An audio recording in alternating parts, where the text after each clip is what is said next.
Jesucristo, que señala que la vida eterna consiste en conocer al único Dios verdadero, y a Cristo también, ese enviado de este Dios verdadero, siendo Dios también verdadero.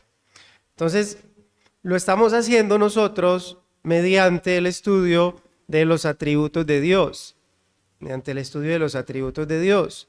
Y hemos venido estudiando cada semana alguna característica, algún rasgo distintivo sobre quién es Dios.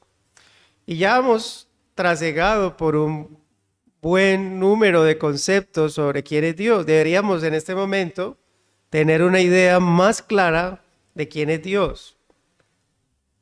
No solo por lo que hemos visto, sino también por nuestra devoción y por nuestra entrega en el estudio constante de la palabra de Dios.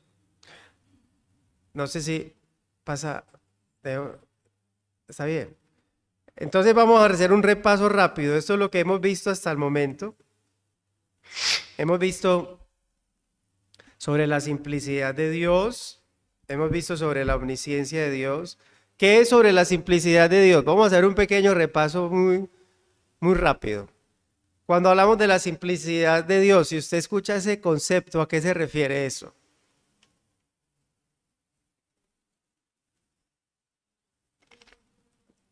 Pastelén.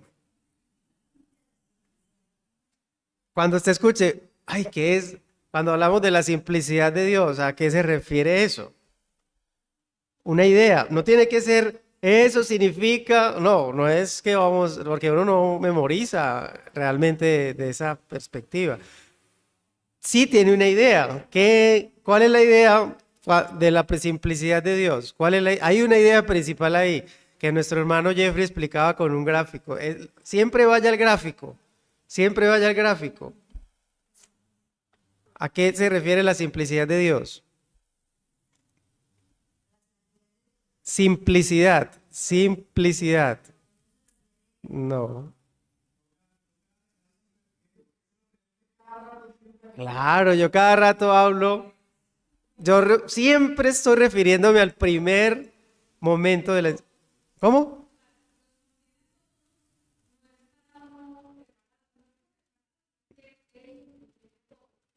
Ah,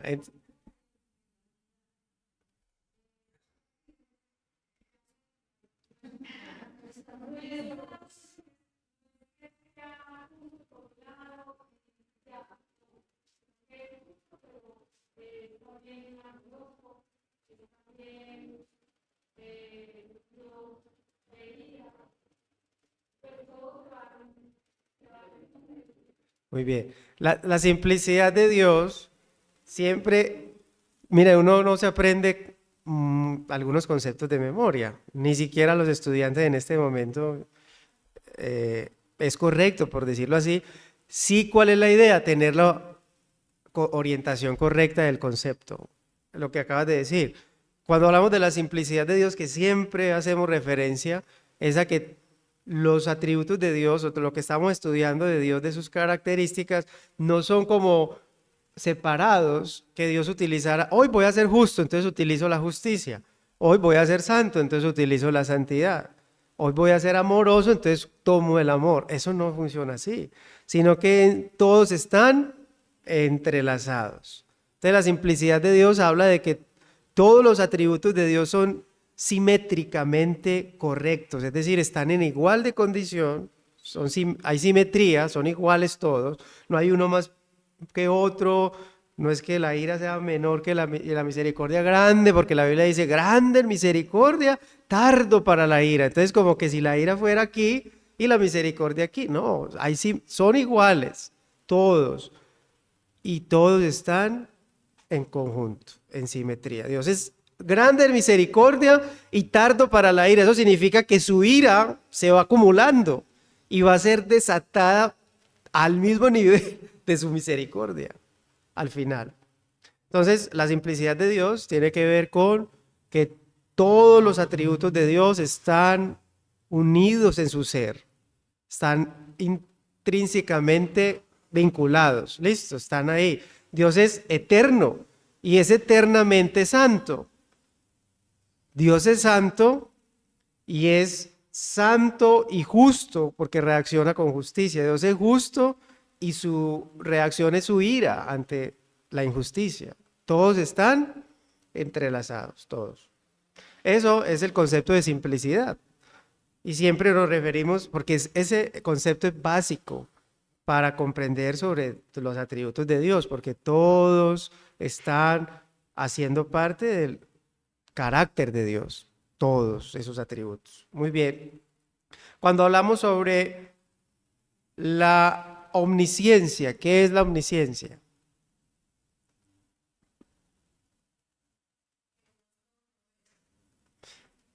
Omnisciencia. Ciencia, conocimiento, que Dios todo lo sabe. Exacto. Que Dios todo lo sabe, por ende todo lo ve, es correcto, todo lo ve. Sin embargo, el término hace una referencia especial a que todo lo sabe, ¿de acuerdo? Es como omnipotencia, es que es todopoderoso.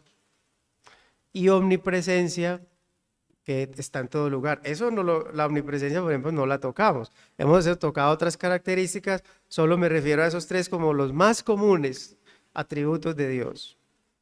Omnipresencia, omnipotencia y omnisciencia.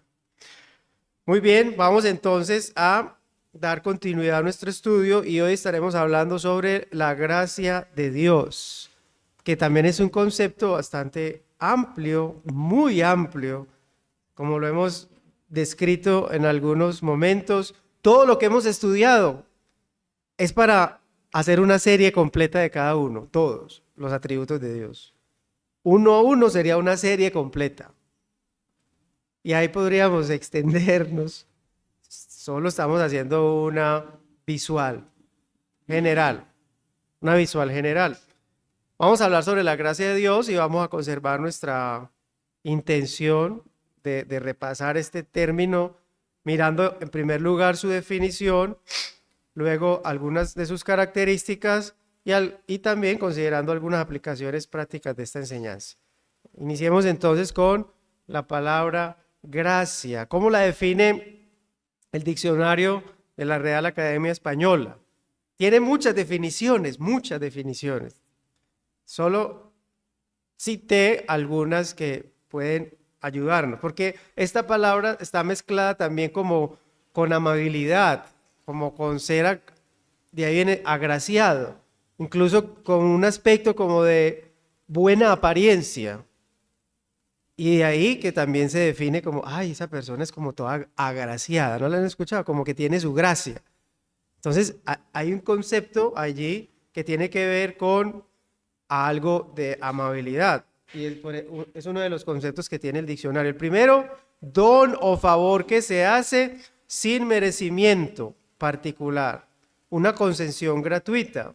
Bueno, es una definición un poco interesante desde la perspectiva secular.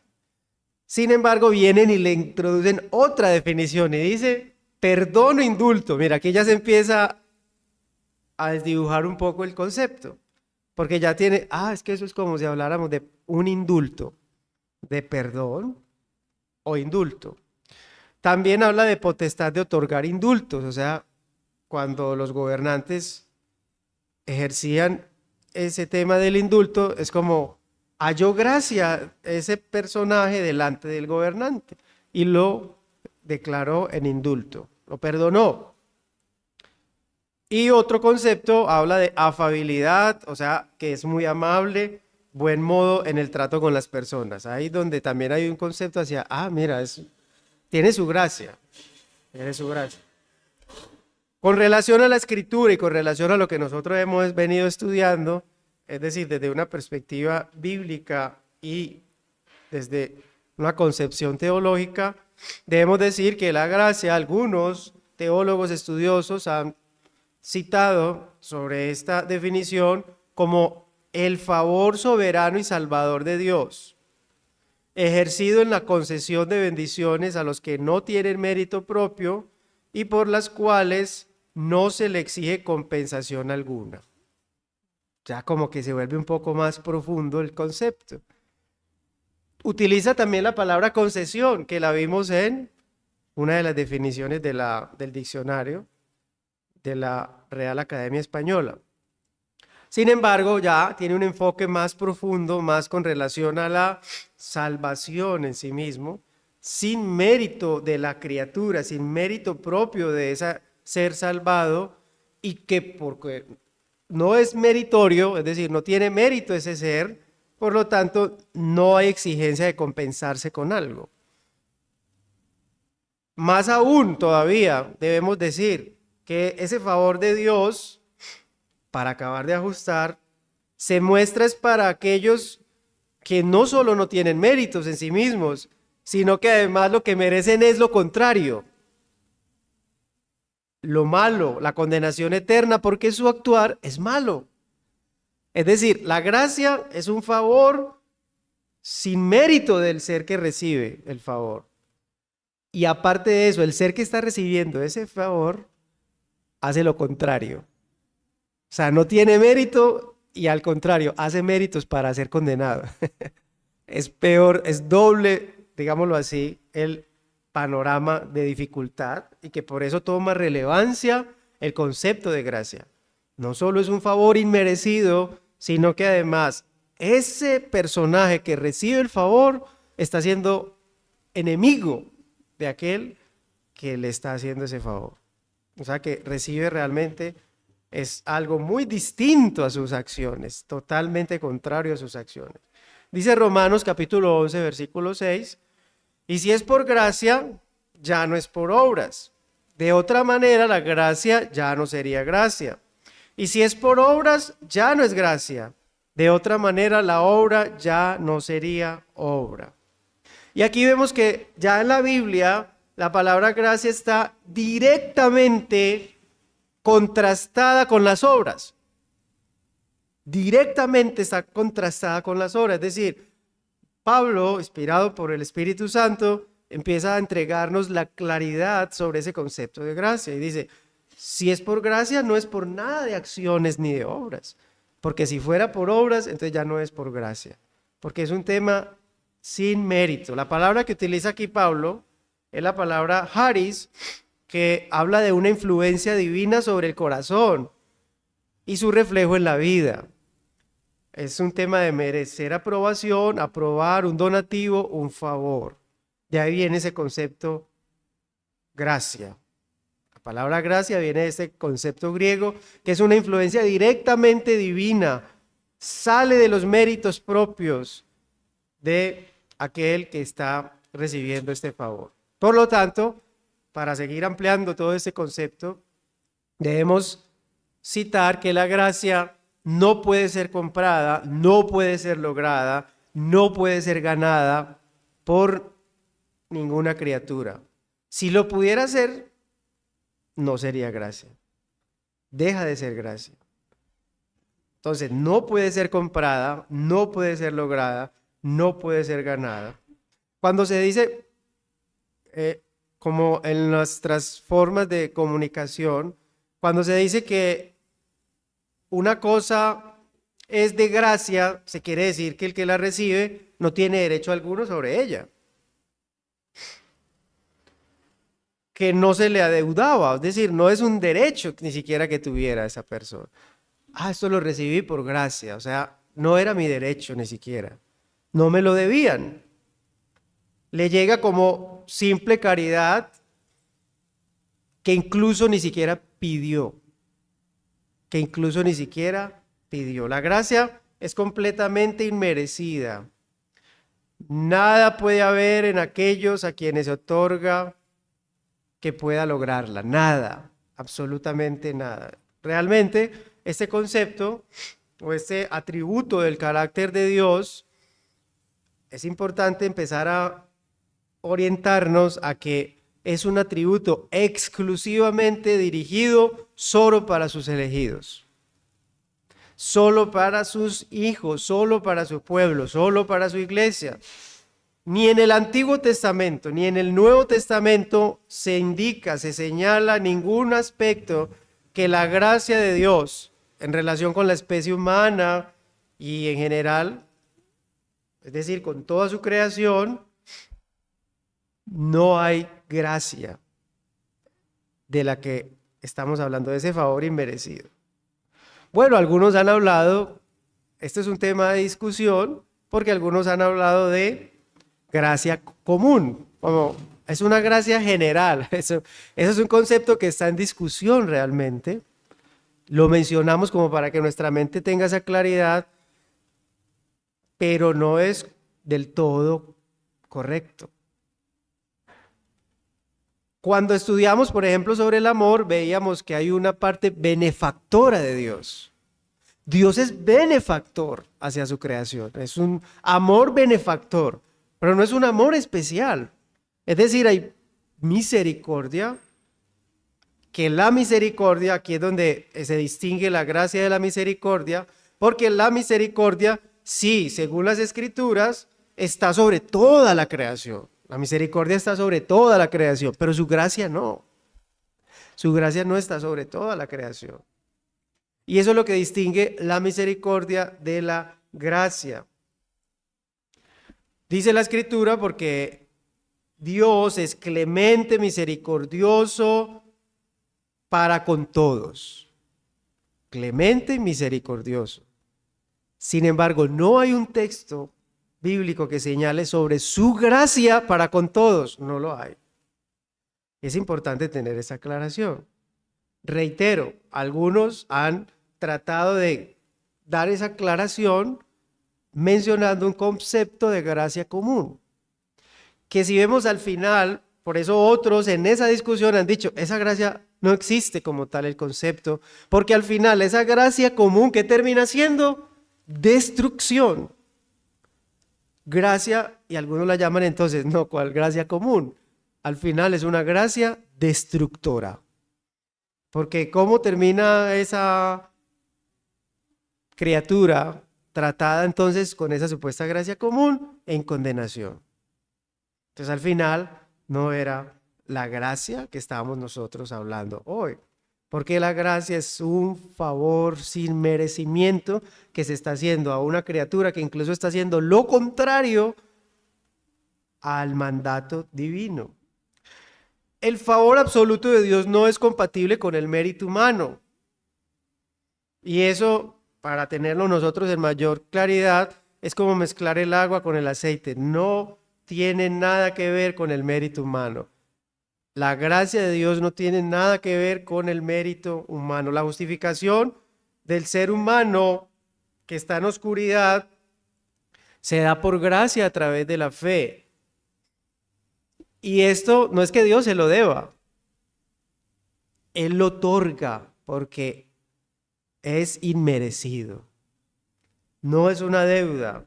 Porque por gracia sois salvos por medio de la fe. Y esto no de vosotros, pues es don de Dios, es un regalo de Dios, no es por ninguna obra para que nadie se gloríe. Entonces, no es una deuda que Dios tenga con el ser humano. Él quiso actuar de esa manera. Pero para seguir aclarando sobre este concepto, que es bien extenso, bien amplio, y este es un concepto que humilla nuestra mente humana, golpea nuestro orgullo, golpea nuestro ego, porque nosotros tenemos una inclinación a aportar algo para decir, yo tuve que ver ahí algo, yo hice algo, yo participé en algo. Y nosotros por eso decimos, no, yo caí de rodillas y yo me arrepentí de mis pecados. Yo corrí a Cristo, sí, esa es tu acción responsable. Pero cuando vamos a la Escritura, hacemos un zoom al concepto de gracia, entendemos que eso lo hicimos porque Dios lo quiso, por su gracia, porque colocó en nosotros el querer y el hacerlo. Y nosotros corrimos a Cristo. Sigamos hablando un poco sobre algunas características de este concepto y vamos a hablar sobre que esta gracia es eterna y nos va a ayudar a seguir comprendiendo un poco sobre esta palabra, sobre este concepto tan amplio. La gracia, cuando decimos que es eterna, fue ideada antes de ser ejecutada, antes de ser usada. Ese concepto fue llevado a cabo, incluso fue una propuesta antes de ser impartida. Fue concebida antes que todas las cosas fueran creadas y su permanencia es por siempre. Dice la Escritura, Él nos salvó y llamó con llamamiento santo, no conforme a nuestras obras, sino según el propósito suyo y la gracia que nos fue dada en Cristo Jesús. ¿Desde cuándo? Antes de los tiempos de los siglos. Mire, fue ideada antes de ser aplicada.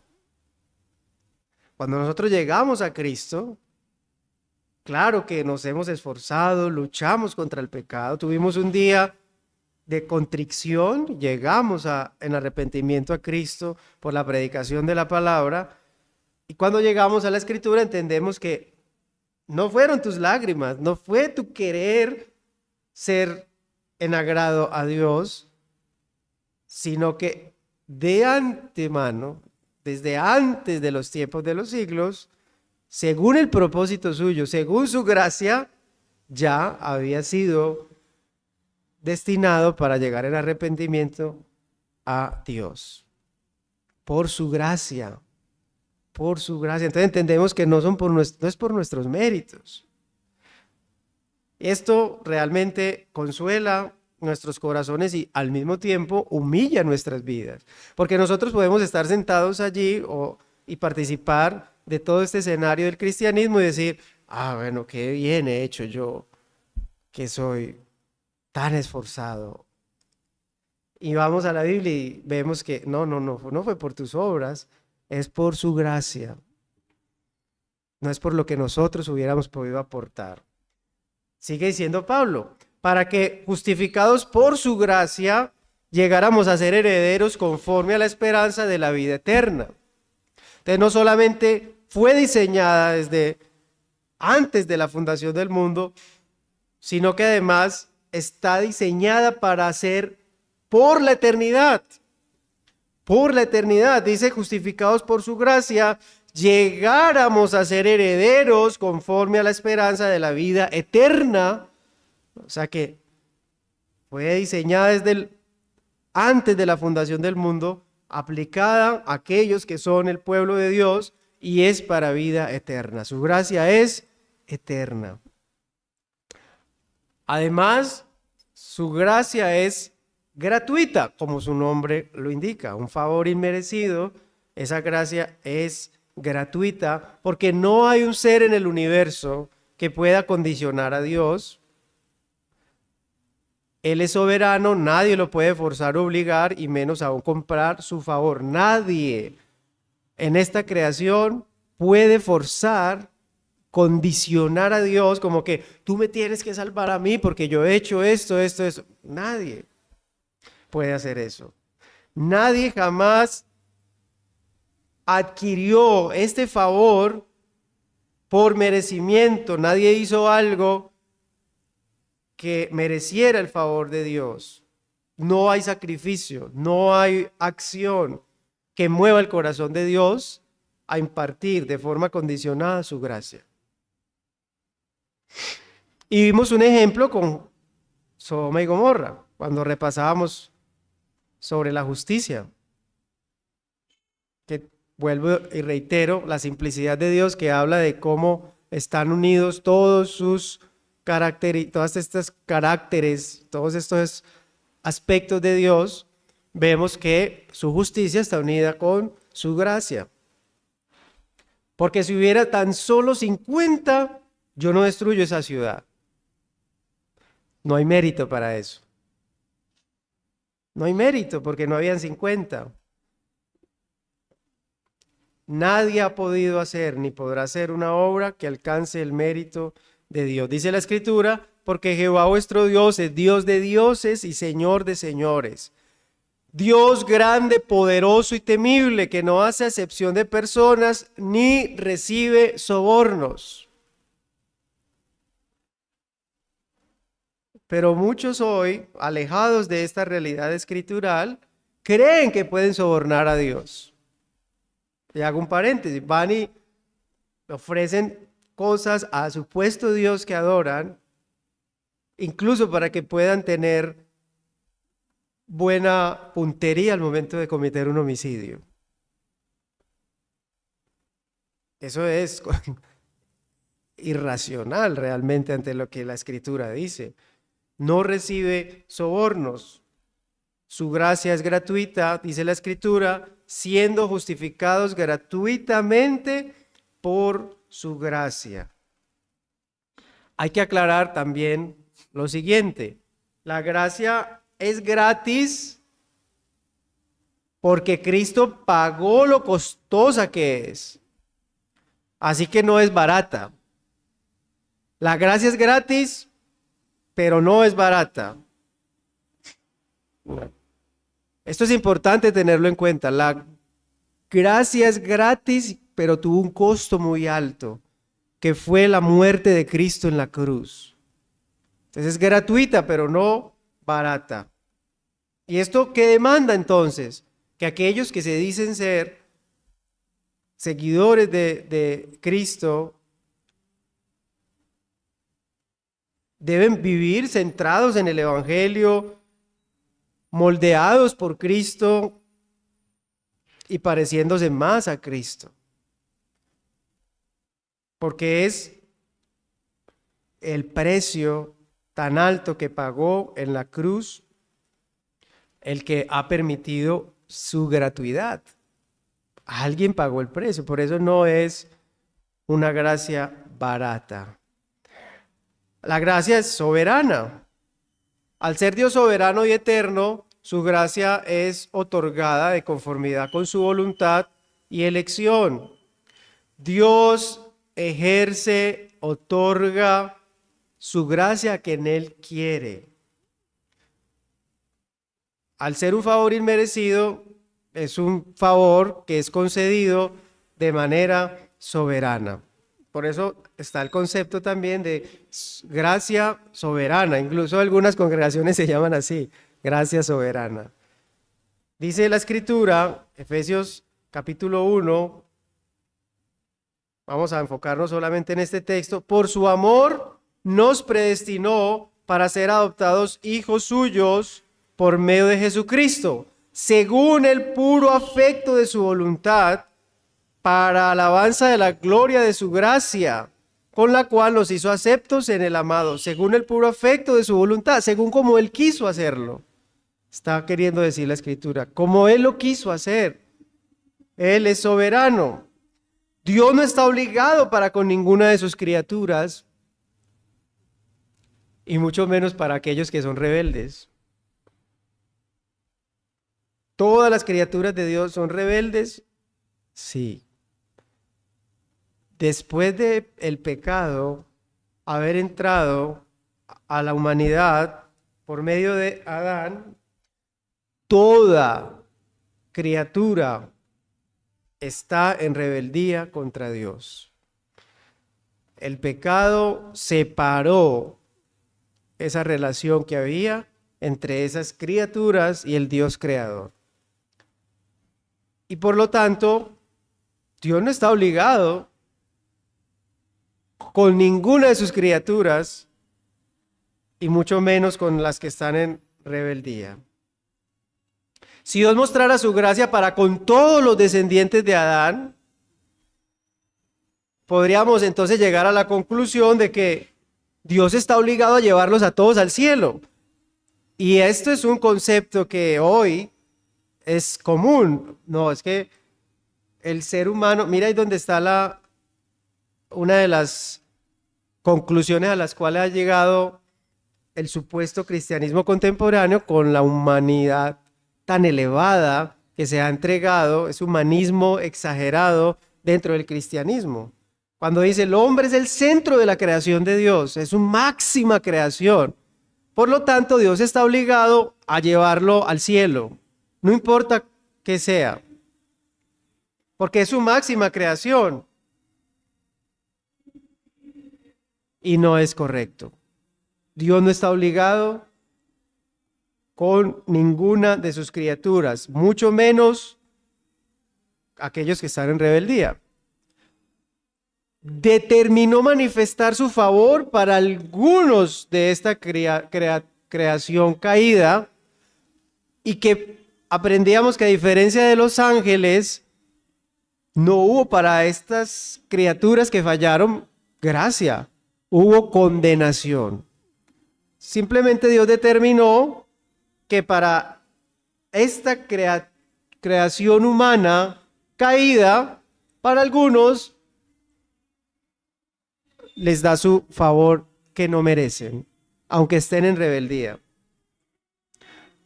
La vida eterna es una dádiva y por lo tanto no puede conseguirse por las obras ni reclamarse como un derecho.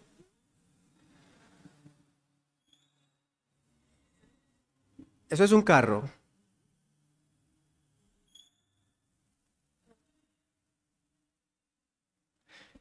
La vida eterna, entonces, no puede reclamarse como un derecho.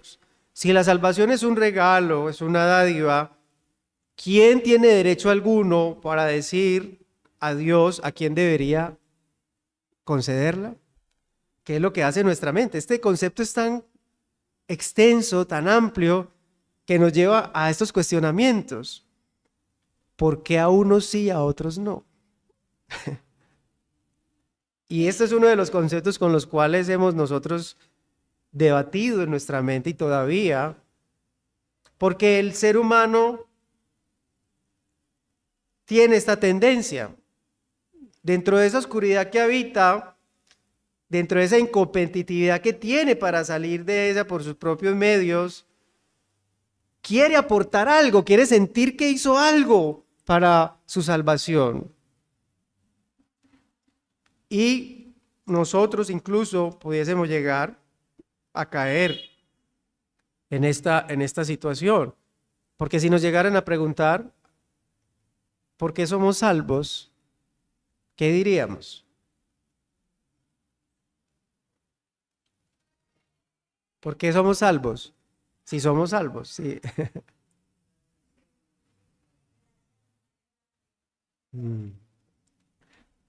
Hemos aprendido. En unos años atrás decíamos, porque yo todos los días me levanto y oro, hago mi devocional entre las 6 y las 7 de la mañana, porque voy a los cultos que están programados en la semana, porque diezmo fielmente. ¿Sí ven? Hace algunos años y todavía hoy muchos podrán contestarlo de esa manera. Digo, ¿y tú por qué eres salvo? Y dicen eso. Ah, es que porque yo voy a todos los ayunos los sábados que se programan, porque yo voy a la vigilia, porque yo pongo música cristiana todos los días en mi casa, porque yo no digo palabras, porque yo oro, porque yo leo la Biblia. Entonces es una salvación por obras. ¿Sí ve? Eso que estamos diciendo que es el correcto andar de un cristiano, porque estamos diciendo que es la forma de esos medios que tenemos para demostrar nuestra salvación, no son los méritos de nuestra salvación. Meditemos por un momento y vamos a encontrar que eso hemos concebido. Y por eso algunos que eran tan activistas, que tenían tanta actividad en el cristianismo supuesto que vivían, cuando les fue quitado esa actividad, ya no son cristianos. Ya no son cristianos, ya no parecen en el cristianismo, porque su vida dependía de eso que hacían. Entonces estaban en la música, estaban en cantidad de actividades de movimiento celular, anfitriones y cuánta situación había en la iglesia, y ese era su cristianismo. Cuando eso les fue quitado a muchos, ya no son cristianos. Ya ni siquiera profesan el nombre de Cristo y están apartados.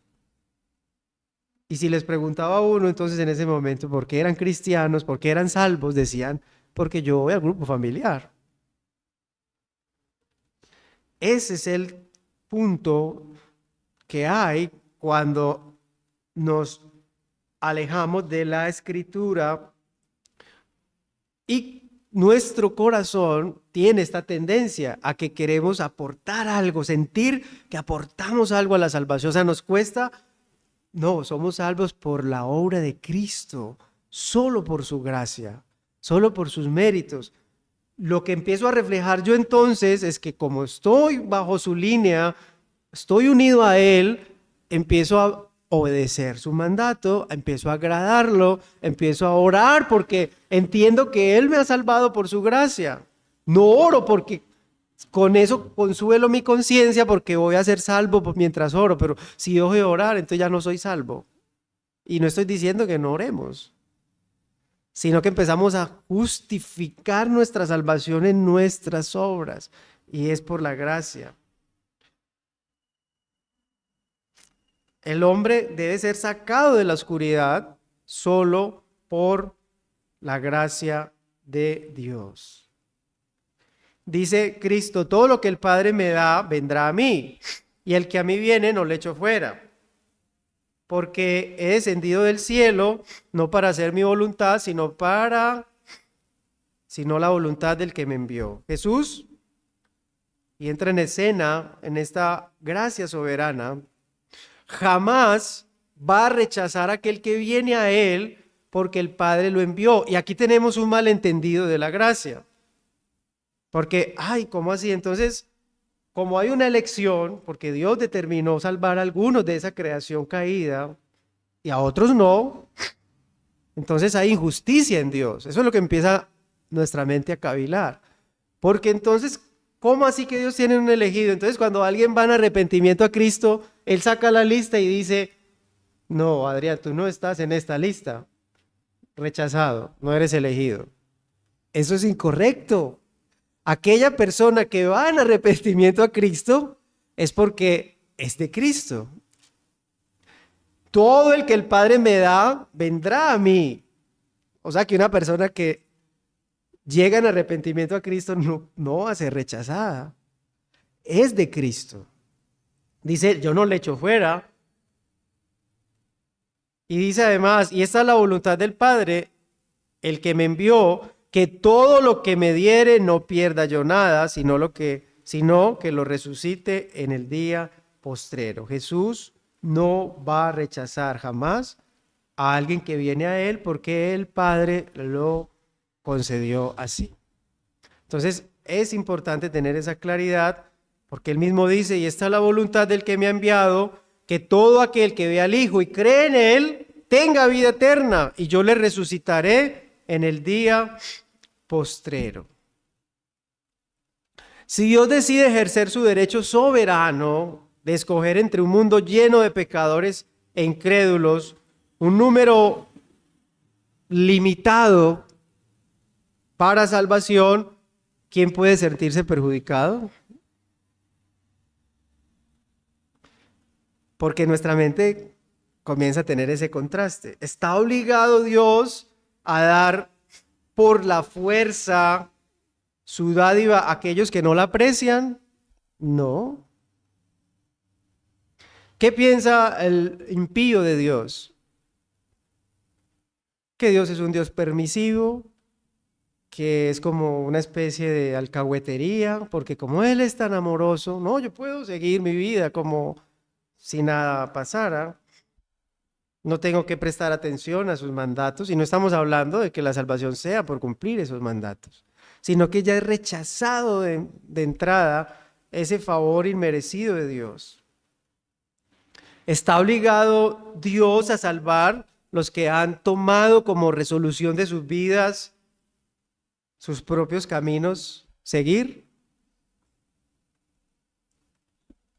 Sin embargo, para el corazón quebrantado, o para el corazón no quebrantado, para ese que no ha reconocido al Dios Todopoderoso, es demasiado humillante aceptar que Dios formó su propósito desde la eternidad sin consultar para nada a la criatura.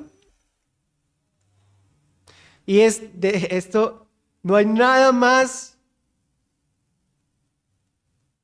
que ponga con tanta furia al hombre natural, al hombre impío, al hombre sin entendimiento, que lo saque de sus cabales, entender o que se le diga que Dios no contó con una criatura para salvar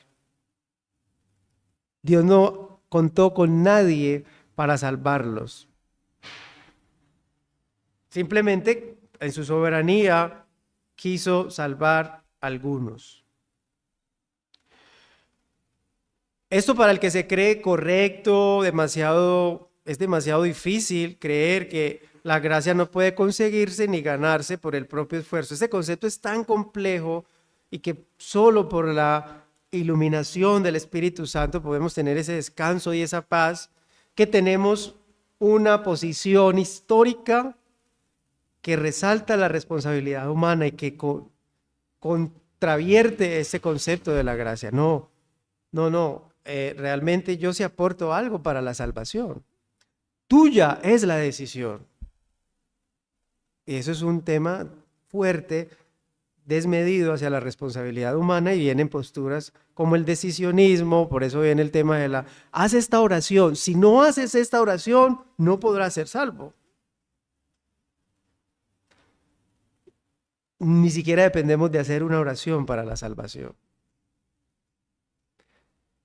Y vamos a la cruz y vemos que la ilustración más fuerte que tenemos es el ladrón de la cruz, y no le encontramos ninguna oración.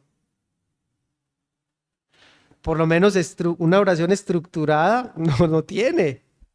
Él tiene una aceptación de su condición, pero ni siquiera inclinó su rostro, cerró sus ojos y oró. Eso no dice, ni siquiera hubo oración ahí.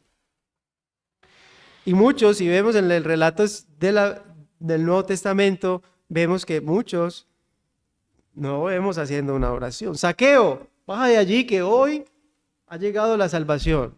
Bueno, busquemos la oración de Zaqueo. Pues la oración de fe no existe. No existe.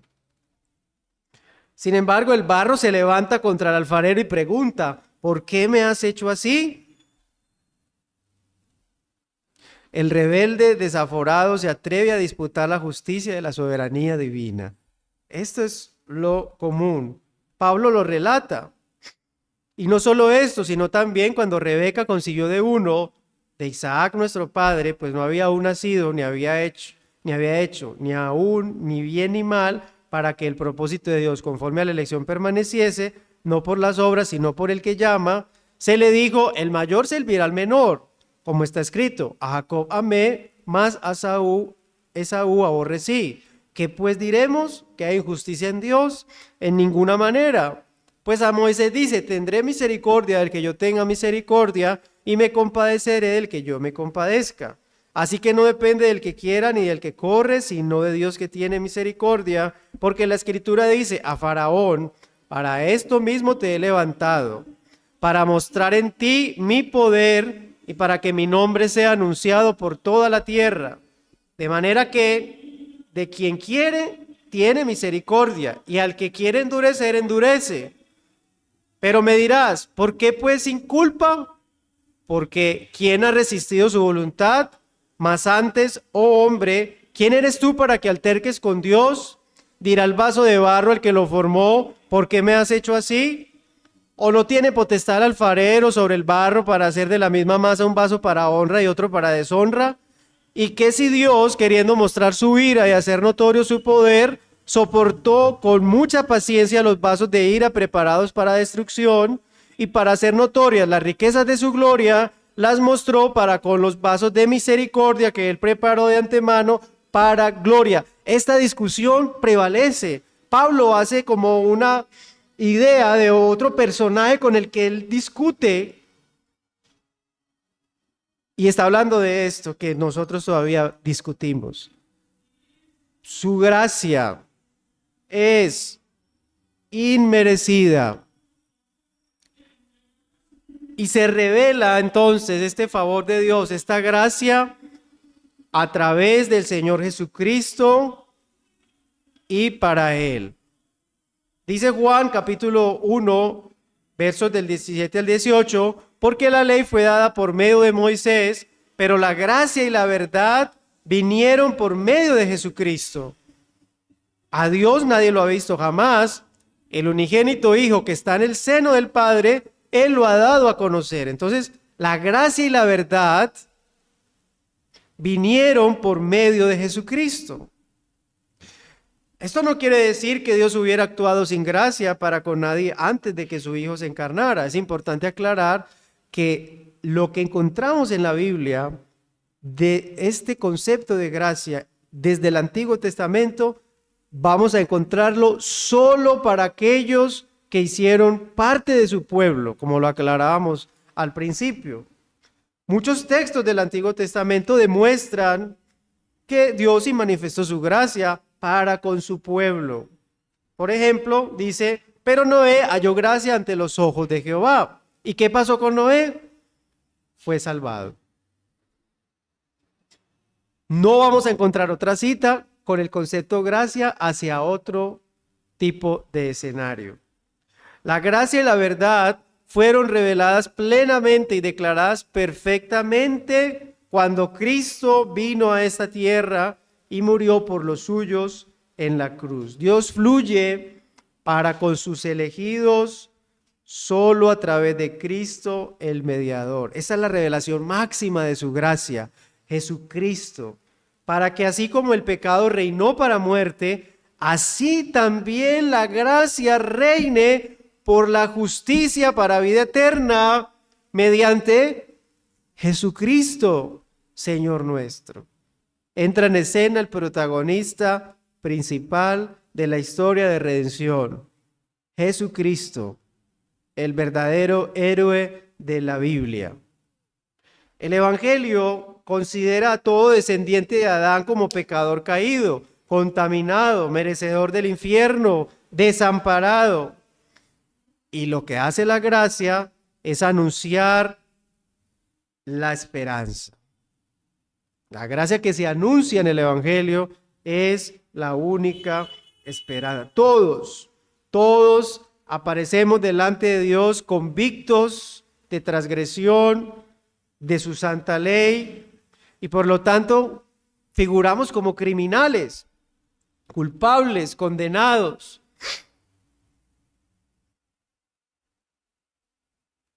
Ni siquiera esperando a que se dicte sentencia. El ser humano sin Dios lo que está esperando es la ejecución de la sentencia. El hombre sin Dios está sentenciado ya, ni siquiera está esperando la sentencia. Está sentenciado, está condenado. Solo falta la ejecución. Dice Cristo mismo, el que en él cree no es condenado, hablando de sí mismo, del Hijo de Dios. Pero el que no cree ya está condenado. Ya está condenado, porque no ha creído en el nombre del unigénito Hijo de Dios. En el Evangelio no hay nada en absoluto que halague el orgullo del hombre. Anuncia que no podemos ser salvos si no es por gracia. La salvación solo pertenece a Dios. Nosotros no aportamos nada para la salvación. El Evangelio declara que fuera de Cristo, ese regalo de la gracia de Dios, la situación de todo hombre es terrible. Fuera de Cristo hay algo terrible, algo irremediable, algo sin esperanza. El Evangelio habla a los hombres como a criminales, culpables, condenados y muertos. El Evangelio declara que el más honesto de los moralistas está en la más terrible condición del peor libertino, sin Cristo. Puede ser el más moralista de todos y sin Cristo está en la misma lista del más perverso de todos, del más libertino de todos. El religioso vehemente, con todas las obras que realice, sin Cristo está en la misma lista de condenación. Y está al igual de condenado que el peor y más infiel profano que pueda existir. Pero esa persona tan religiosa, mira cómo se postran esos granos de maíz todos los días. Y uno diría, ¿cómo? Y sin Cristo está en la lista de condenación. Y la ira de Dios está sobre esa persona. Porque solo hay salvación por gracia, por medio de Jesucristo. Y es gratuita porque alguien pagó un costo muy alto por ella. Y fue la sangre de Cristo el precio tan alto. Algunas aplicaciones sobre esta doctrina. La preciosa gracia divina, la eterna, soberana gracia es derramada sobre los creyentes sin importar su origen o su pasado. Y ahí es donde se vuelve grande este concepto. Porque cuando revisamos, nosotros éramos los más imperfectos. Es impartida por Dios como un regalo inmerecido a aquellos que fueron elegidos desde antes de la fundación del mundo para ser hechos hijos de Dios. Y esto a lo que nos lleva realmente, si somos creyentes, si somos seguidores de Cristo, es a caer postrados en gratitud al Dios del cielo por su favor. Cuando interiorizamos todos estos conceptos y meditamos en ellos, es ahí donde lloramos con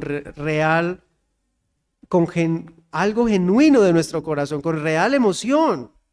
No por una pieza musical o por un momento de un ambiente emotivo, sino porque somos salvos por su gracia. Esto nos debe llevar realmente a que nuestras vidas se estremezcan, porque no hemos hecho nada para merecer su gracia. Incluso fue decidida antes de que existiéramos. No hicimos absolutamente nada para un 31 de diciembre del 2023 estar aquí escuchando la palabra de Dios y pudiendo estar en otro lugar o quizás en la eternidad sin Cristo. En este mismo momento. No hicimos nada para merecer esta oportunidad que tenemos hoy, incluso de meditar si nuestras vidas están en línea con el mandato divino o debemos correr a Cristo en arrepentimiento. No hicimos nada para merecer. Esto es un gran privilegio. Esto es un gran favor de Dios. Si el pecador persiste en valerse de su propia justicia, su porción eterna será en el lago de fuego, porque su justicia jamás alcanzará el favor de Dios.